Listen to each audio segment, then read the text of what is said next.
Welcome back to Insight 2016. This is our final segment. I'm Charlie Sykes talking with Ted Cruz. Now, Senator, last time we talked, I mentioned to you that I'd just been talking to an insider who described you as the most hated man in Washington. And that didn't seem to bother you that much. I wear it as a badge of honor. Yeah.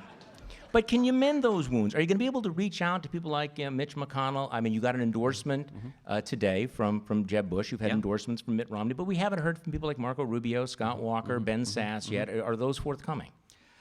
Well, let's look at where we are as a country. People across the country are frustrated and they're angry. You know, I understand why people are supporting Donald Trump. Because we've seen politicians, frankly, from both parties, who lie to us.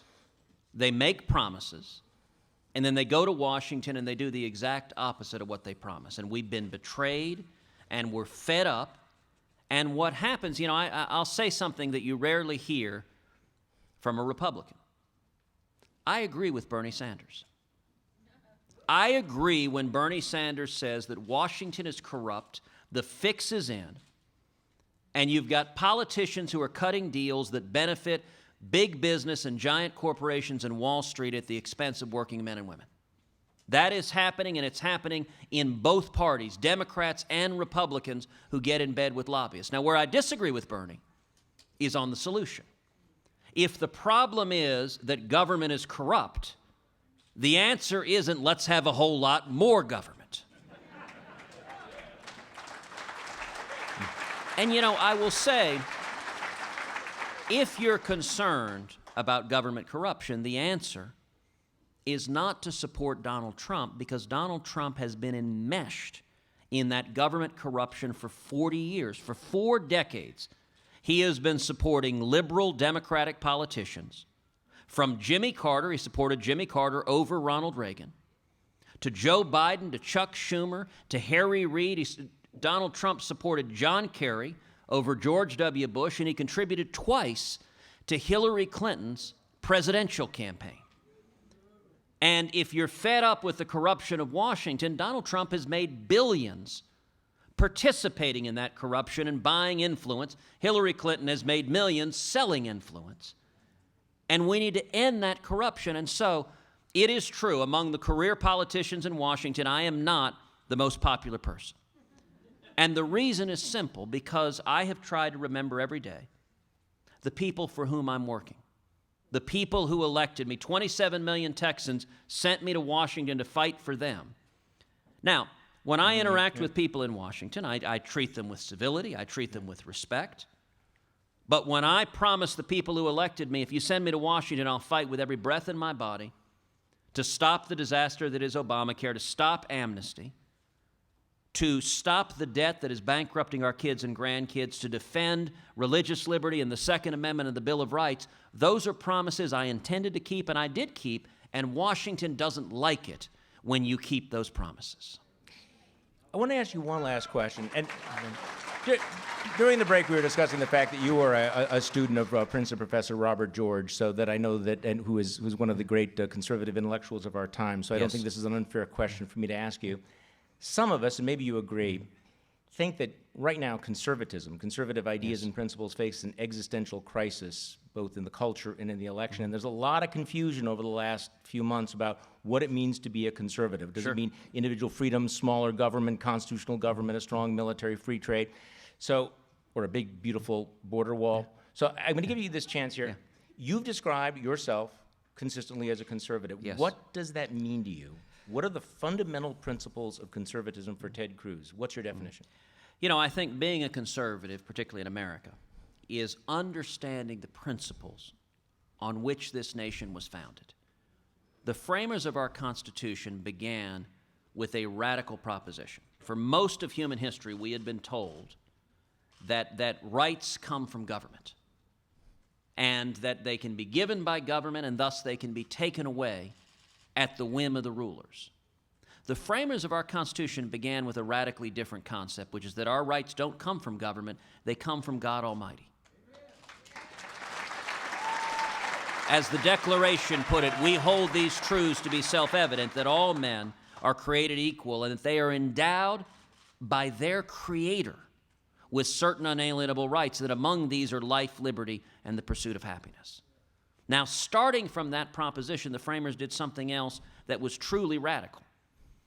Virtually every previous society, power emanated from the top, sovereignty emanated from the top down. The framers began with the proposition that sovereignty resides with we the people, that it is the people who are sovereign. We lend power to government, but the Constitution serves, as Thomas Jefferson put it, as chains to bind the mischief of government.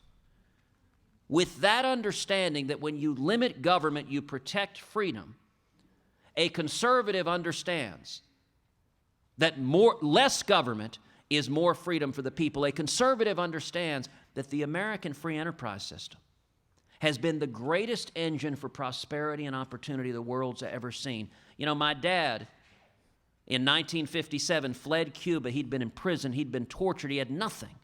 He washed dishes making 50 cents an hour, but he came to a land where he could achieve the American dream.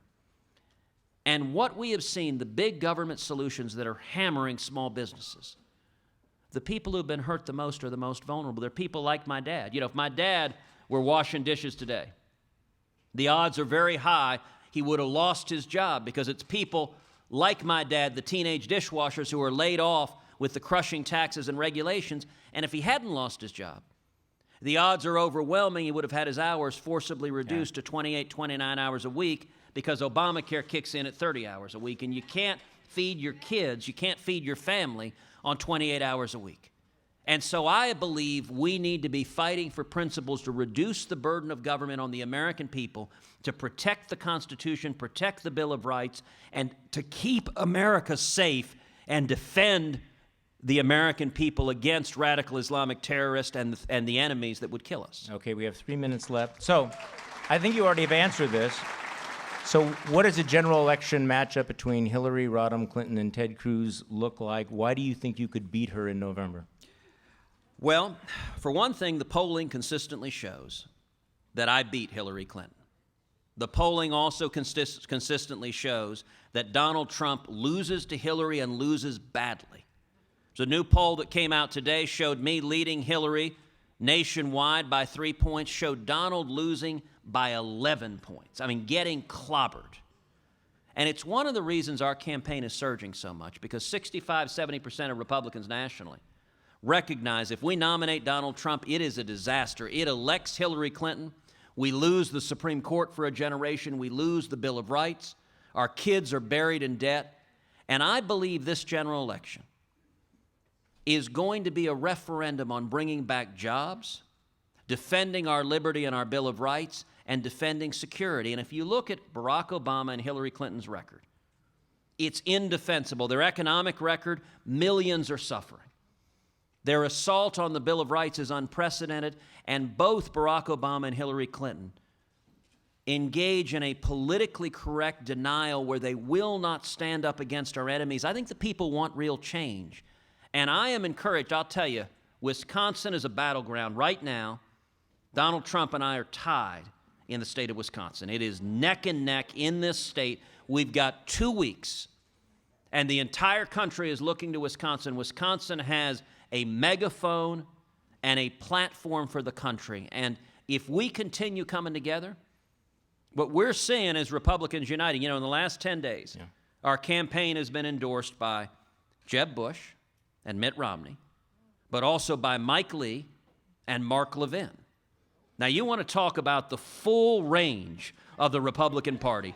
Ideologically, a broad, diverse coalition, and that's what it takes to win. So you're going all the way to Cleveland in July? We are going all the way to Cleveland, and Plan A. Senator Ted Cruz, thank you so much. Welcome to Wisconsin. Look forward to talking to you again between now and April 5th. I appreciate it very, very much. Thank you, Charlie. God bless. You're listening to News Radio 620 WTMJ. Stick around for the Jeff Wagner Show. And thank you for joining us for Inside 2016.